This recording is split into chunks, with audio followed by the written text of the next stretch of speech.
السلام عليك يا أبا عبد الله وعلى الأرواح التي حلت بفنائك عليك مني سلام الله أبدا ما بقيت وبقي الليل والنهار ولا جعله الله آخر العهد من زيارتك. السلام على الحسين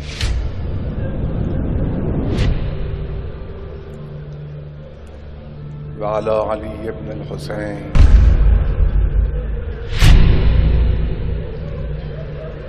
وعلى أولاد الحسين وعلى أصحاب الحسين الذين بذلوا مهجهم دون الحسين عليه السلام.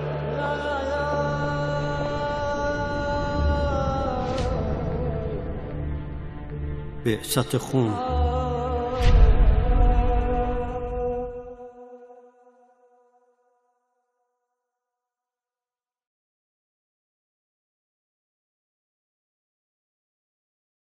این جوان آمد پیش پدر. اولا علی اکبر را 18 ساله تا 25 ساله نوشتن، یعنی حداقل 18 سال، حد اکثر 25 سال. حالا یه جوان مثلا 18 19 ساله، 20 ساله، 22 ساله در عنفوان جوانی. میگه اینها خرج علی بن الحسین. علی بن الحسین از خیمگاه امام حسین خارج شد برای جنگیدن. باز اینجا راوی میگه و کان من اصبح الناس خلقا. این جوان جزو زیباترین جوانان عالم بود، زیبا، رشید، شجاع. فاستأذن اباه فی القتال. از پدر اجازه گرفت که بره بجنگ. فاذن له. حضرت بدون ملاحظه اذن داد. در مورد قاسم ابن الحسن حضرت اول اذن نمیدادن و بعد مقداری التماس کرد تا حضرت اذن دادن. اما علی ابن الحسین که آمد، چون فرزند خودش هست، تا اذن خواست حضرت گفتن که برو. ثم نظر الیه نظر یائس منه. یک نگاه نومیدانه‌ای به این جوان کرد که داره میره میدان و دیگه بر نخواهد گشت. و ارخا علیه السلام عینه و بکا. چشمش رو رها کرد و بنا کرد اشک ریختن. یکی از خصوصیات عاطفی دنیای اسلام همینه ها. اشک ریختن، حوادث عاطفی، پدیده های عاطفی خیلی آسانه. شما زیاد میبینید در قضایا که حضرت گریه کردن. گریه، این گریه جزع نیست، این همون شدت عاطفه است، چون اسلام این عاطفه رو رشد میدهد در فرد. حضرت بنا کردن گریه کردن. بعد این جمله رو فرمودن که همه شنیدید. ثم قال اللهم اشهد. خدایا خودت گواه باش. فقط برز الیهم غلام. جوانی به سمت اینها رفته است برای جنگ. اشبه الناس خلقا و خلقا و منطقا برسولک. یک نکته‌ای در اینجا هست که من به شما عرض بکنم. ببینید، امام حسین در دوران کودکی محبوب پیغمبر بود.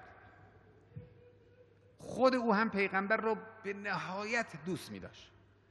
حضرت 6-7 ساله بودن که پیغمبر از دنیا رفته است. یک چهره پیغمبر به صورت یک خاطره بیزوالی در ذهن امام حسین مونده است و عشق به پیغمبر در دل او هست.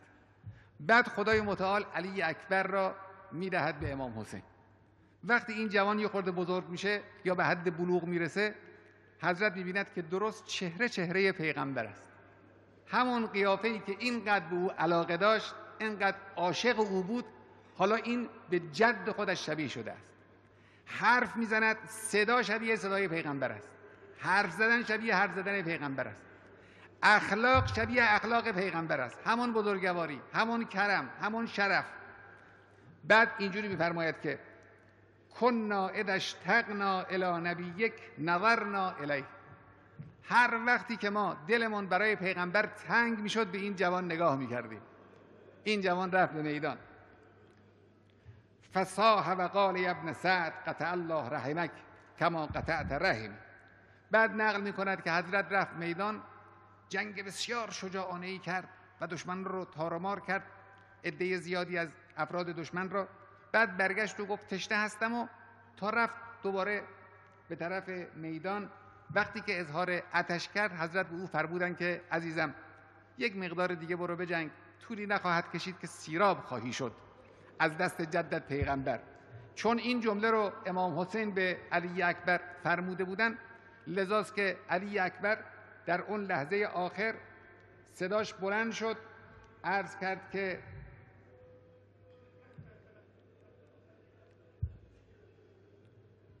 نادا یا ابتاه علیک السلام، پدرم خدا حافظ، هادا جدی رسول الله.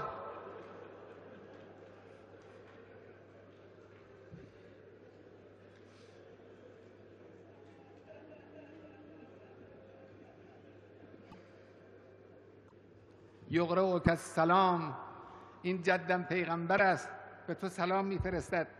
و یقول عجل القدوم علینا، میگوید بیا به سمت ما.